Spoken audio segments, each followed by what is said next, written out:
Um, well, thank you everyone for coming along virtually to my flat, and thanks to the organisers for having me to this Zoom conference.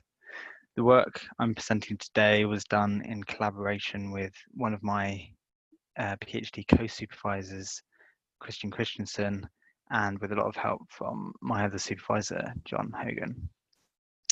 Also, yeah, thanks to the EPSRC for funding this.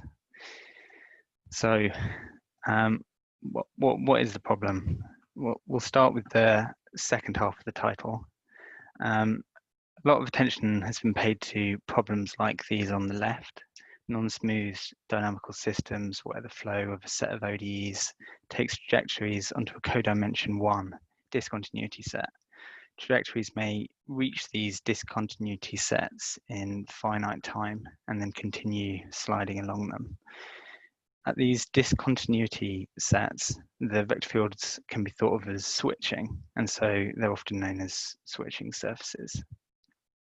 Recently, kind of more complicated problems such as behavior near the intersections of these switching surfaces have also been investigated. Nonetheless, despite all the interest given to the problems like those on the left, much less consideration has been given to problems like the ones on the right. So here, the dynamics are well defined everywhere, but an isolated codimension 2 discontinuity set, sigma here, which isn't the intersection of two codimension 1 discontinuity sets. But here, trajectories can still kind of reach this discontinuity set and then continue sliding along it. So these problems aren't without their motivation, and possibly one of the most significant motivations for the study of these discontinuous systems are mechanical problems with friction or impacts. One of the most prominent examples is Coulomb friction. So if we consider perhaps a planar rigid body mechanical system with contact, Coulomb friction results in what I'm calling linear Coulomb friction. So Coulomb friction acting in a line. Here, the discontinuity in the friction model results in a codimension 1 switch from one value of friction to another when the speed is 0. However, if we look at a 3D rigid body mechanical system where the bodies are allowed to move and rotate in 3D, we get this codimension 2 discontinuity set, where both components of the relative velocities between two surfaces are simultaneously 0. So if either component of the relative velocity is non-zero, friction is well defined. But if both of these components of the relative velocity are simultaneously 0, then the friction is much less well defined, although there is some notion that it should kind of oppose acceleration here. So we're not the first to consider these isolated codimension 2 discontinuity problems. Antony and Stefan gave a generalization of the Filipov framework that's used for codimension 1 problems to these codimension 2 problems. Nonetheless, this generalization isn't straightforward. So the Filipov convention, which is the de facto method used to prescribe the flow along these discontinuity sets, results in a generically non-unique sliding vector field for codimension 2 problems. The convention, which says that the sliding vector field should be a convex combination of the vectors incident to the discontinuity set, but also that it should be tangent to the discontinuity set at that point. So if we look at this picture on the right, we see that the set made by the convex combination of all these incident vectors, the intersection of that with the tangent space to the set sigma at this point gives a continuum of sliding vector field candidates, this kind of line between the crosses here.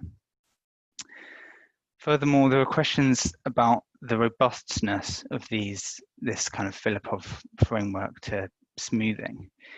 And this can be a problem when these non-smooth systems are actually trying to approximate something that's actually smooth, but perhaps stiff or sharp.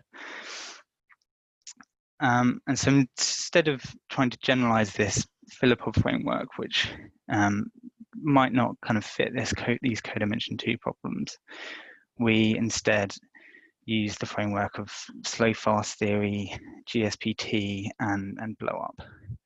But in order to use these tools from the study of smooth systems, we're going to smooth the system first. But before we do that, we're going to kind of set up our non-smooth problem. We first suppose that we can straighten out the discontinuity set such that it's x equals y equals 0, the z-axis in a 3D problem.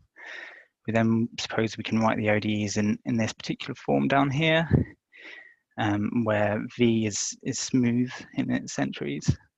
The terms resulting from these E terms, the terms responsible for finite time approach to sigma.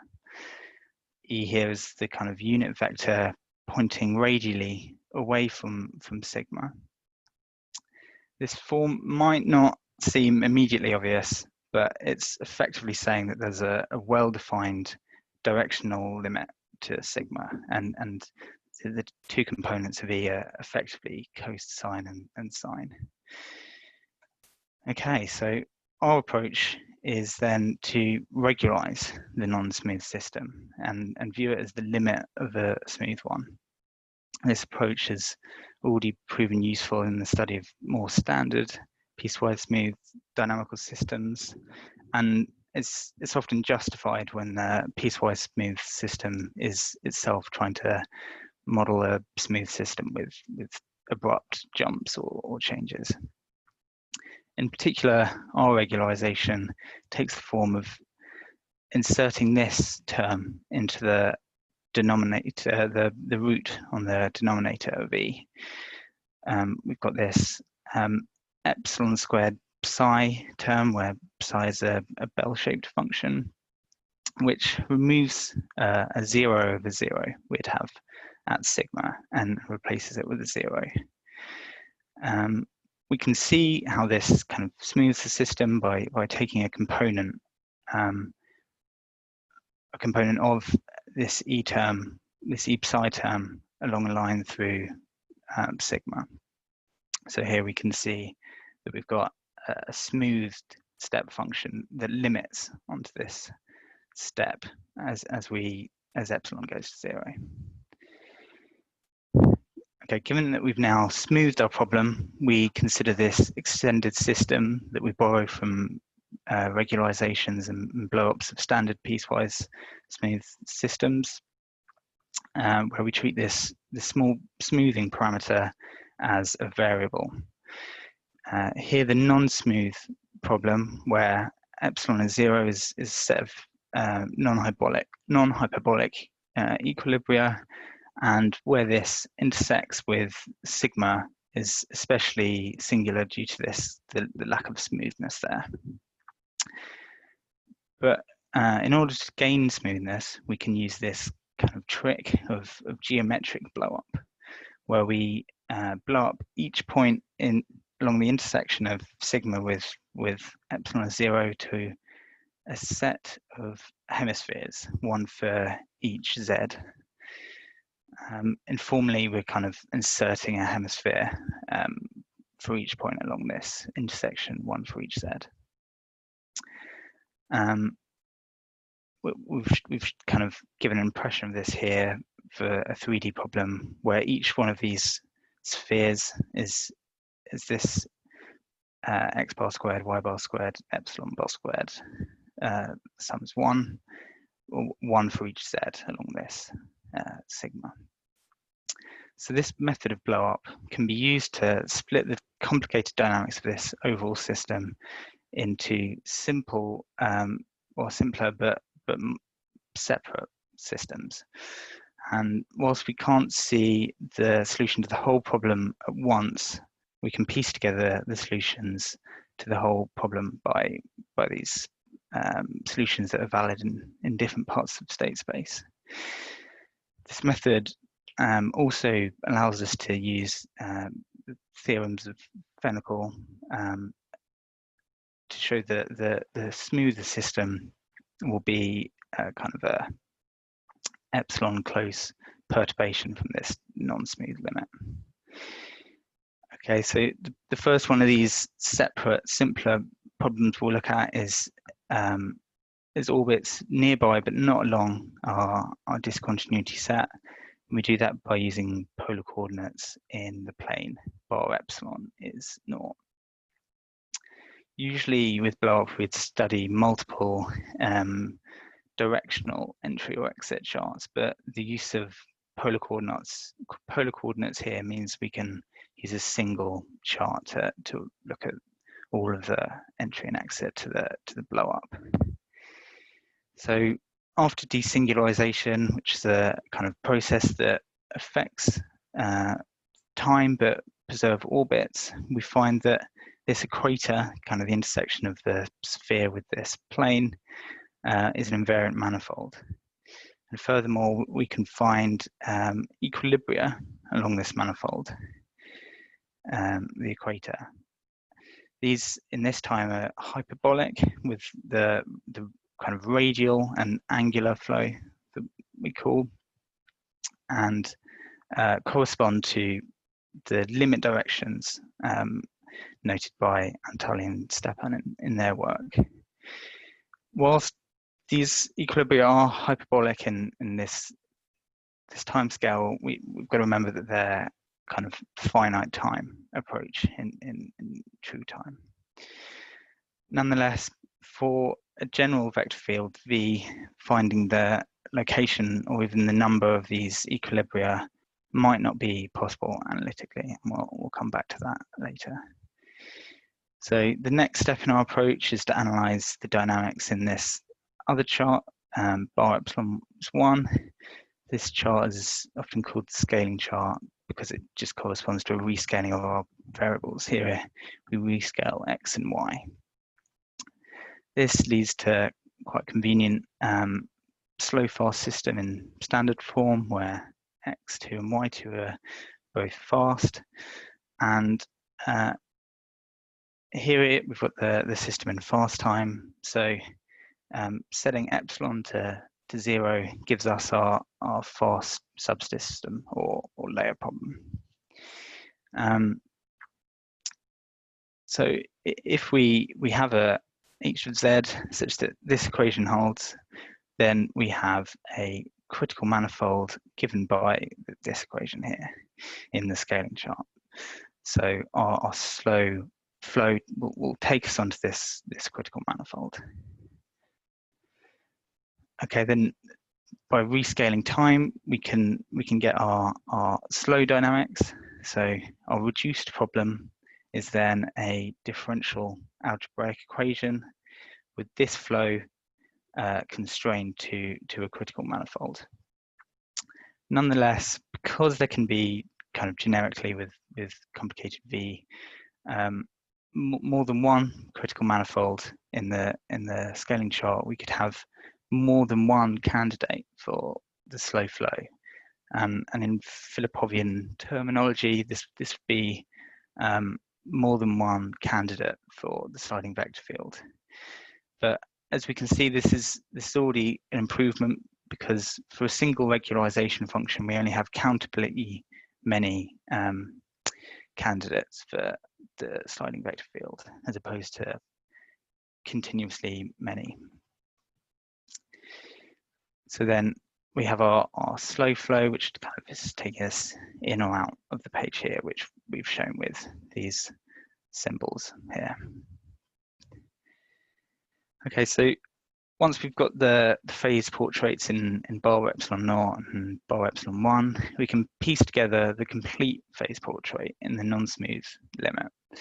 In fact, we also know from Fennekel's theorems that we can view a smoothed system as being kind of epsilon close to this non-smooth limit. However, as we've noted for general V, finding the number of equilibria along the equator might be impossible, and we may have more than one critical manifold in the scaling chart. So in order to make kind of analytic progress, we consider just a particular class of vector fields, and that's our linear normal form. We consider this normal form of V that's linear in our E term, where A, B, F, and G are at least locally smooth in their entries.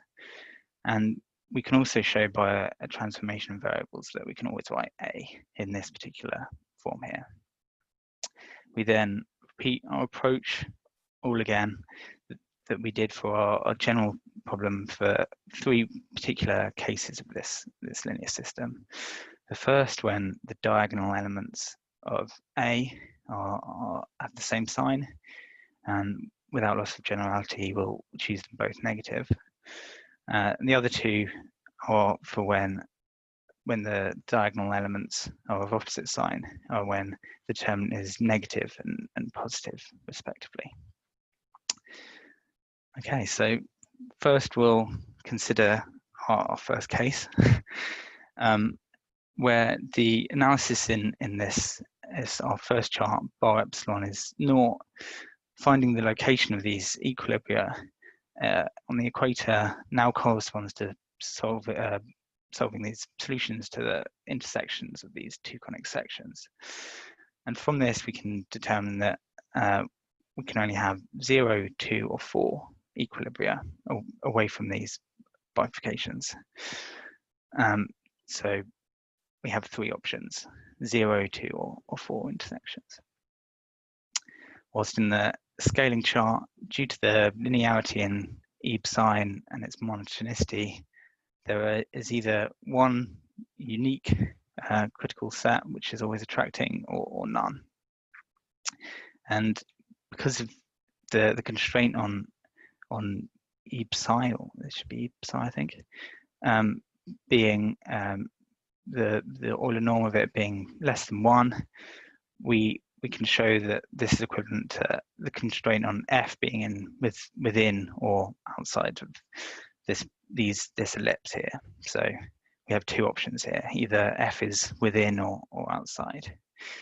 So from the combinations of the 0, 2, or 4 equilibria and the existence or lack of a critical manifold, we might expect 6 generic cases, but we can see that we've got this one absent here, which can rule out from index theory. So we can't have a circulation on this equator without there being a critical manifold in the scaling chart, which I think also possibly follows from the hairy ball theorem, but I'll have to check that. So here we've chosen, without loss of generality, A and D both negative, partly because it's more interesting. The critical manifold here is always attracting, and so we always have a slow flow, attracting, sliding in Filipov terms. Yeah, but the both negative would just be kind of a transformation and reversal of time. So case 2 of our 3 cases follows in a similar manner. Here we've got 3 qualitatively different phase portraits.